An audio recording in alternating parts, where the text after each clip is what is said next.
right? So what would success look like to you for this government? Well, you can say, okay, this government has done well enough. So by the time the next election, if the government lasts until the next election, me, I'm on record. Yeah. You know, with Masa, I doubt I'm on record, and I'm happy to go on record to say I don't think Anwar will last long, despite his 2/3 majority. And that's because the structure of politics in Malaysia is, you know, it's not about serving society. It's about power.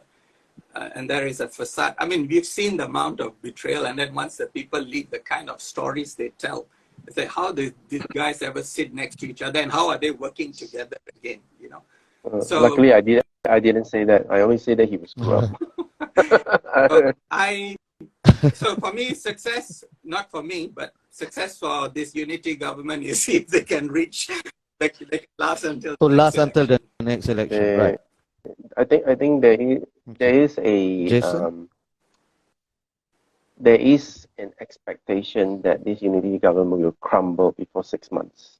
To be honest, there's an expectation among the what you call the non-Malay Muslim community. These are the people that I interact most with, and even among the Malay friends I said, they said, well, just like what Kian said, yes, some of them do say give chance, but there is an underlying, to me, like the people I talk to, there is an underlying sort of like pessimism. Yeah, that's a better word for it. You know, they don't want to put too much hope, and it has to do with the betrayal into the GE14, and so everybody is like waiting for another Sheraton move version 2 or 3 or whatever you want to call it, and they're waiting for something to happen.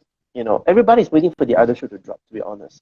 Hence why I say he's going to screw up, he as in Anwar Ibrahim, and somebody's going to come in and swoop in and take the reins again. And I may not go as far as Greg, but I do think something is going to happen. It could come from UMNO. I don't know. It could come from Bersatu. As so far, I haven't seen the signs. Maybe I'm missing something. But what I understand is that the people are waiting for something earth-shattering to happen. And when that happens, nobody's going to be surprised. Everybody's like, okay, well, back to square one then. You know. So if UMNO decides that the top 2 posts for their party elections are not to be contested, would you guys be okay with that? A very bad idea. Yeah, it's a very bad idea. Yeah. You think it's a bad idea? Because I think it would basically call Zahid's bluff in that, you know, he has been the one postponing any day of reckoning within the party, and he is the one who is in the most precarious position, arguably, out of all of those in this unity government.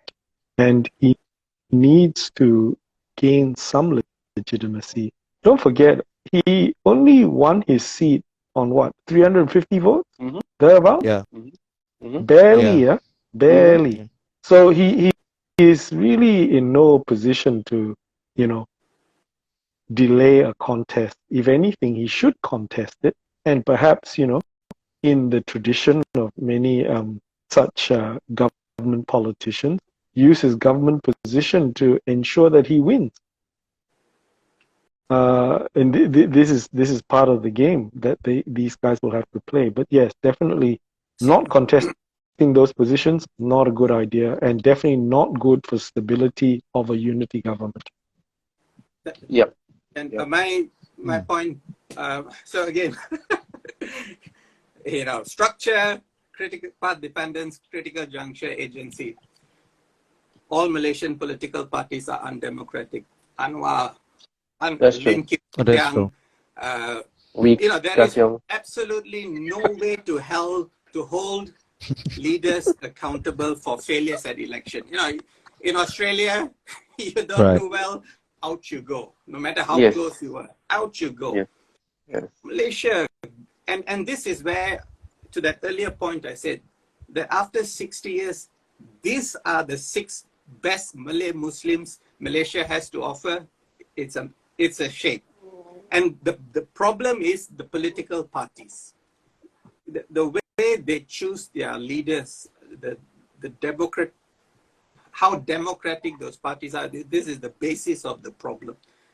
You know, capable young Malaysians, whether in DAP or in fact, DAP appears now to be the most democratic after a long while. But, you know, in the PAS, name. Bersatu, yeah, only in name. Bersatu, you know, Tan Sri Muhyiddin, unless he chooses to go, no, he's not, he's going to be there.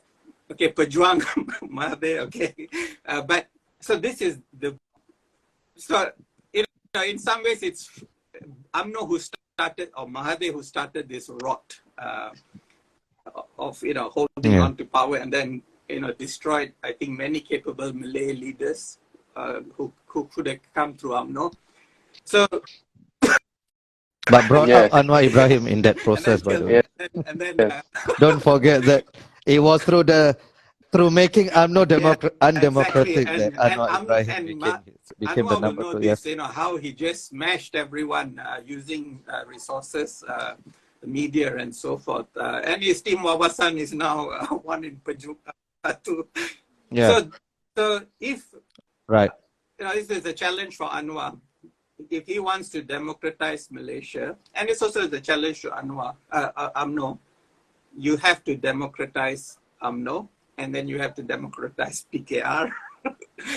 And then, so That's not going to happen, right? Anwar is not going to democratize PKR, right? I mean, he has had multiple opportunities for that. So that my neat model, this is the critical juncture where agency is required at the elite level. Right. So you think this is a time where that could possibly... window of opportunity where everyone is equally unstable, where you can experiment.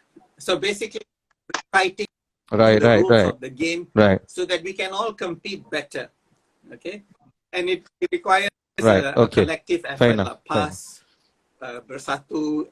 Look, guys, this is not good. We have to find a way to create better leaders. Let's all reform.